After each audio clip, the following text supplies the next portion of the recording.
Yeah, it ended up that way. It was really good from Chelsea for probably 75, 80 minutes, and then obviously that mistake from Sanchez let Arsenal back in it. But it's rare that you would say that both teams will probably go away happy tonight.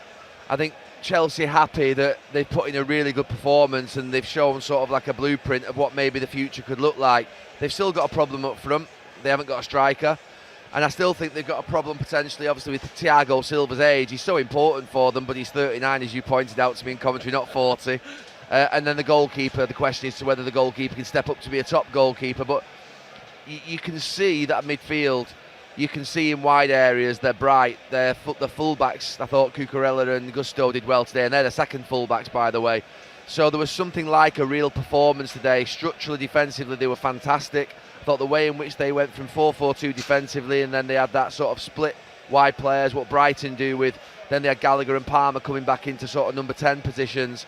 It really sort of shocked Arsenal, and then out of possession, they couldn't get the ball into Odegaard, Arsenal, because of Chelsea's four that were there, Gallagher, Palmer, Caicedo and Fernandes. It was really good. Welcome back to the Football Terrace, people. Hit like buttons, please, right now. Don't forget to do it. Subscribe, turn on those bell notifications. And I think on Chelsea here, Gary Neville is spot on. I saw quite a few fan cams, quite a few Chelsea fans angry after the game. Yes, a 2-0 lead has been thrown away. I understand it's a results-based business, but sometimes purely doing results-based analysis can be disingenuous. And the reason that I say this is because I'm not calling out the individuals that have done this, because I haven't gone through and checked everything they've ever said about football. But this is what I see online these days. When teams are winning, but the performances are not great, everybody's focusing on the performances. When a team performs well but doesn't win, suddenly we only focus on the results. It's very polarized, and it's why I find it to be disingenuous. There are still some problems at Chelsea to be resolved, but they are 9 Premier League games into their rebuild with a new manager. Yes, they have spent £1 billion, but it's disingenuous to say that entire £1 billion has been spent on this squad. A number of the players that £1 billion accumulated to have already been sold on. A large number of them are in young players that are not even currently in the first team squad or playing for the first team. They are long-term investments. Yes, they've spent a lot of money. They've gone about things in a very different way. Did you just use the £1 billion and treat them as Chelsea of old? I think is you're taking the whole matter out of context. Yes, Gary Neville's right. They've still got problems up front. They still probably need to improve the back line. I think that will happen with the likes of Badi Yashil, Wesley Fofana when they come back fit. But I do believe there's a lot for Chelsea fans to feel positive about after this game. Once, maybe a few days later, now the dust has settled, the emotions have kind of calmed themselves down. Maybe they're feeling that way. But I do think Gary Neville's right that this Chelsea team is developing something. This Chelsea team is progressing. Yes, the league position doesn't look good right now, but please, listen, not please, Chelsea fans, do what you want.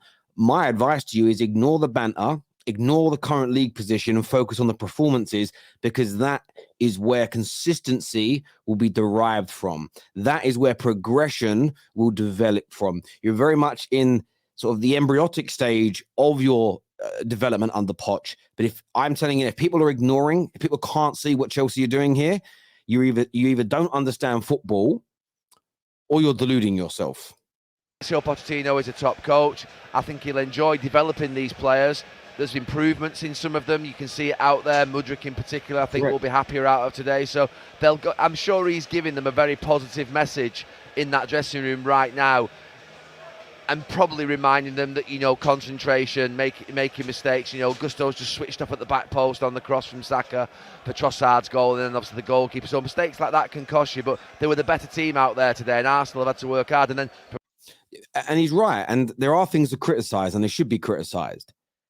But don't throw baby out with the bathwater. Chelsea fans, don't labour under the delusion that this is going to click straight away. Because it's not just you're bringing in top players to play in the team that's already winning. Yes, you won the Champions League a few years ago, but this Chelsea team is not, for the best part of a decade now, this Chelsea team is not challenged for a league title. So there's a lot that needs to be developed. The winning mentality has left the football club, and it sometimes takes a while to redevelop it. From Arsenal's perspective, they'll be happy because they've got away with one. They haven't played well. They've been nowhere near the best. Their two centre-halves looked as shaky as I've seen them for a bit. But to still pull a point away from a game like that is really good for Arsenal, I think.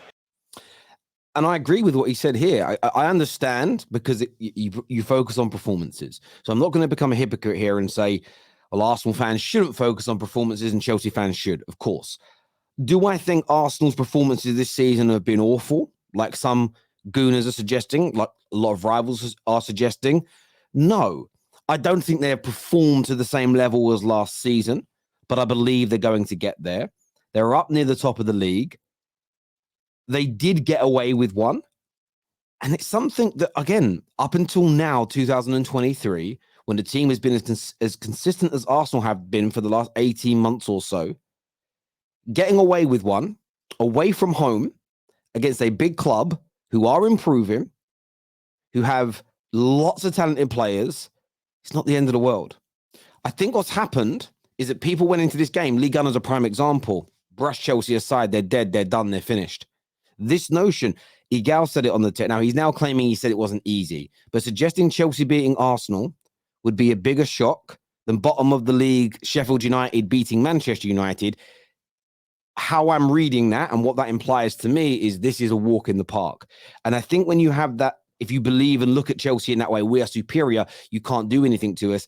It's created this false sense of security.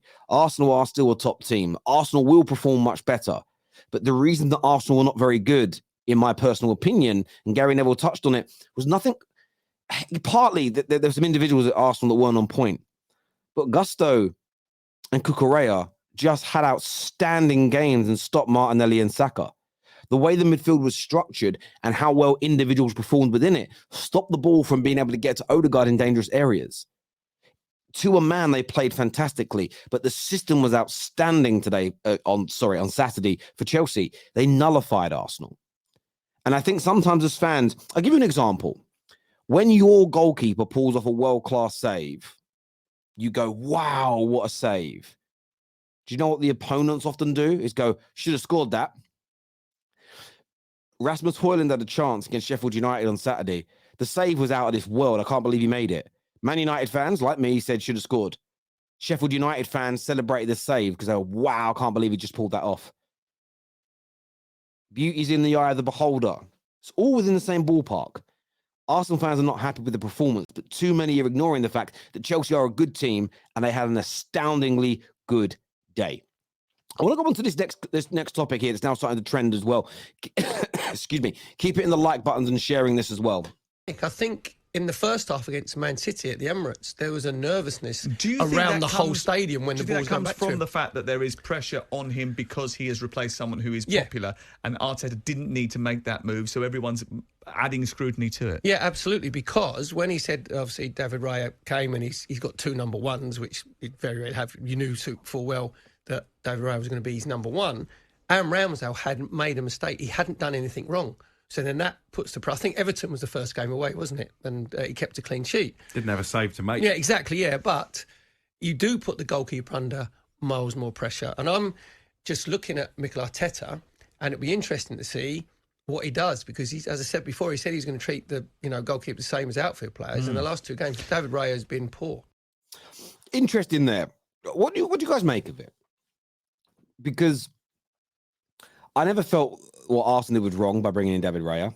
I do rate him as a goalkeeper. He hasn't started particularly well. Good first game. Been very poor in the last three. Grew into the game against City, to be fair, but has made some big mistakes. Some have been punished, some haven't. But there's an edginess there. Is it time to drop him and bring back in Ramsdale? Or do you persevere to build the confidence? I'd love to, genuinely, would love to get your thought, would love to get your feelings on this, people, especially Gooners out there. Let us know below. Maguire. Obviously, I've been a big critic of Maguire, but I think if you look at his recent performances, I felt like he should have kept his place in the Premier League team after he came in against Palace in the League Cup. Obviously, Ten Hag put his faith in him yesterday, and I think he was probably just about Manchester United's best player. So credit to him because he's shown tremendous spirit in adversity. I think McTominay, the same. Maguire was very good again at the weekend, and I'll praise him for it. He was good, very good against Brentford.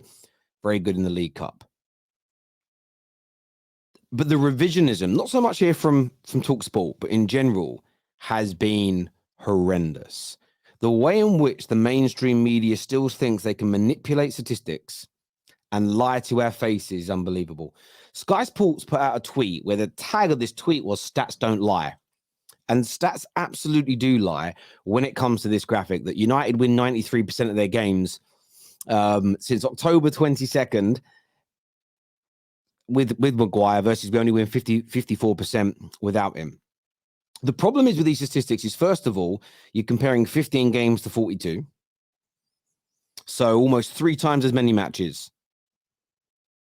You're also not comparing like-for-like level of opponents. Those 42 games include, by the way, away trips to the likes of Arsenal, Liverpool, Sevilla. Many games as well. Really tough football match. I think Maguire actually started that game, to be fair.